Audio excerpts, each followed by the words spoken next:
जय माता दी। आप सभी को रवि प्रदोष व्रत की बहुत सारी शुभकामनाएं। भगवान शिव और माता पार्वती की विशेष कृपा आप और आपके परिवार पर बनी रहे, मैं यही प्रार्थना करती हूँ। आज रवि प्रदोष व्रत का शुभ समय आ चुका है। ऐसे में भगवान शिव और माता पार्वती की पूर्ण श्रद्धा और भक्ति भाव से की गई सेवा भक्त को अनंत गुना अधिक पुण्य फल प्रदान करती है और उनकी मनोकामना को पूर्ण करती है। तो चलिए आज के इस सुअवसर पर हम रवि प्रदोष व्रत की इस पौराणिक कथा का श्रवण करते हैं। आइए आज की रवि प्रदोष व्रत कथा आरंभ करते हैं। एक समय सभी ऋषिगण नैमिषारण्य में एकत्रित हुए थे। तब श्रील सूत गोस्वामी ने कहा, हे महर्षि, प्राचीन काल की यह बात है। ब्रह्मा जी सत्यलोक में कमल के आसन पर विराजमान थे और उस समय महात्मा सनक ने उन्हें प्रणाम किया और हाथ जोड़कर पूछा, हे भगवान, आप परिपूर्ण भुवन और वेद वैद्य पुरुष के आधार हैं। हे चतुर्मुख, आपकी कृपा से मैंने उत्तम विज्ञान को प्राप्त किया है।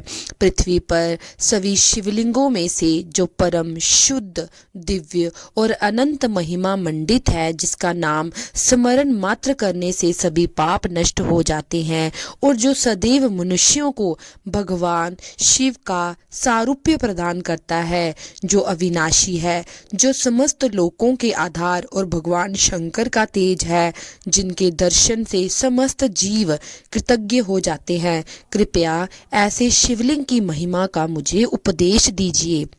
तब ब्रह्मा जी ने कहा, हे पुत्र, आपने मेरे हृदय में प्राचीन शिव योग की स्मृति उत्पन्न कर दी है।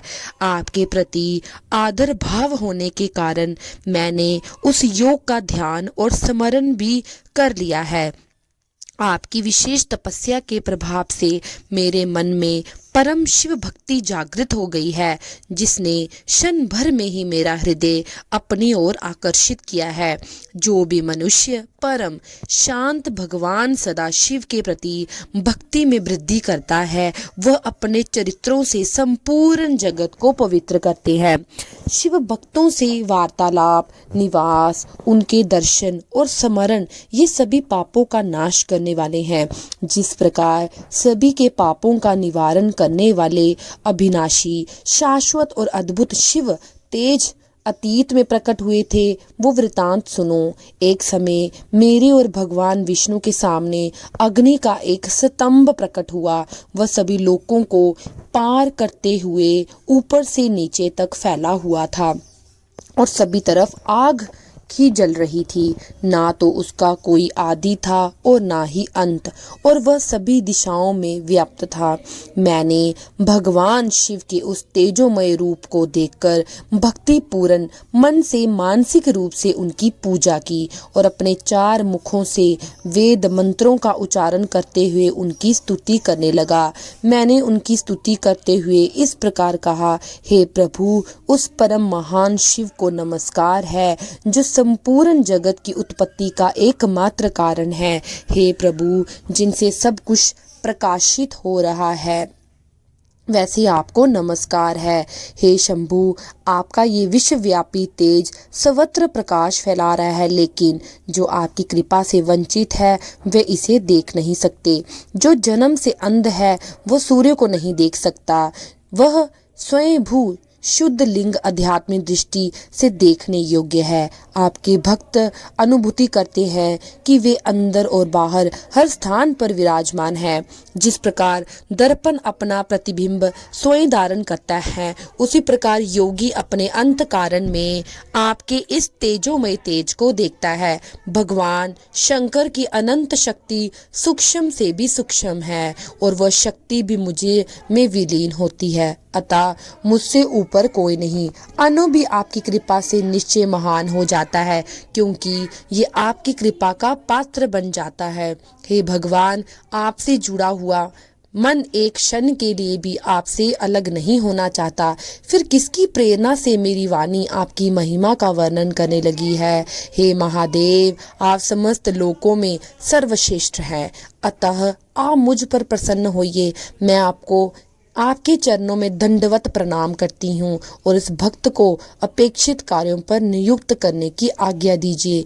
इस प्रकार विनम्रता पूर्वक कहते हुए मैंने देवेश्वर भगवान शिव को बारंबार हाथ जोड़कर प्रणाम किए और उनके पास बैठ गया। तत्पश्चात मेघ के समान गंभीर वाणी वाले भगवान श्री विष्णु ने भगवान शिव की महिमा का गान किया और अपनी शुद्ध वाणी से कहते हुए उनका धन्यवाद प्रकट किया और कहने लगे, हे तीनों लोकों के अंधीश्वर, हे गंगाधर, हे विरूपाक्ष चंद्र अर्धशेखर, आपकी जय हो। शंभु, आपकी कृपा उन भक्तों पर अपरिमेय है और निरंतर बढ़ती रहती है, जिससे भक्त को शुद्ध और पूर्ण ज्ञान प्राप्त होता है। प्राय संपूर्ण ज्ञान का पालन और धन संपत्तियों का संचय भी आपकी कृपा से ही संभव है। केवल आप ही आपको जानने में सक्षम है, या फिर जिसने आपकी कृपा प्राप्त की है वही सक्षम हो सकता है। देवतागण आपके अंश से उत्पन्न है, तो क्या वे प्रभावशाली नहीं है? क्या तपते हुए लोहे में जो आग होती है उसमें जलाने की शक्ति नहीं होती? हे देवादिदेव, हे शंकर, कृपा करके आप हमारे नेत्रों को आनंद प्रदान करने वाले आपके दिव्य स्वरूप के दर्शन करवाइए। इस प्रकार श्रद्धा और भक्ति के साथ ब्रह्मा जी और भगवान विष्णु द्वारा किए गए प्रणाम और स्तुति से प्रसन्न होकर भगवान शिव उस तेजोमय स्तंभ से गौर वर्ण नीलकंठ पुरुष के रूप में प्रकट हुए। उनके मस्तक पर अद्रचंद का मुकुट शोभायान था, हाथों में परशु, बाल मृत, अभय और विश्राम मुद्राएं थी। उन्होंने ब्रह्मा जी भगवान विष्णु से कहा, हे ब्रह्मदेव, हे भगवान विष्णु, मुझ में अपने चेतन को स्थित करने वाले आप दोनों की भक्ति से मैं अत्यंत संतुष्ट हूँ। कृपा आप कोई वरदान मांगिए। भगवान शिव के इस प्रकार वचन सुनकर वे दोनों ही प्रसन्न हुए। उन्होंने हाथ जोड़कर अपना अपना उद्देश्य बताते हुए कहा, हे भगवान, आपके इस दिव्य स्वरूप को हम नमस्कार करते हैं। अतः संभव है कि एक क्षण में ऐसी स्थिति उत्पन्न हो जाएगी कि किसी को पूछना पड़ेगा कि देवताओं के निवास कहाँ थे। सभी देवता नष्ट हो जाएंगे। आपके प्रचंड तेज से तपी हुई ये उत्तम पृथ्वी अब भौतिक जगत का निर्माण करने में असमर्थ है।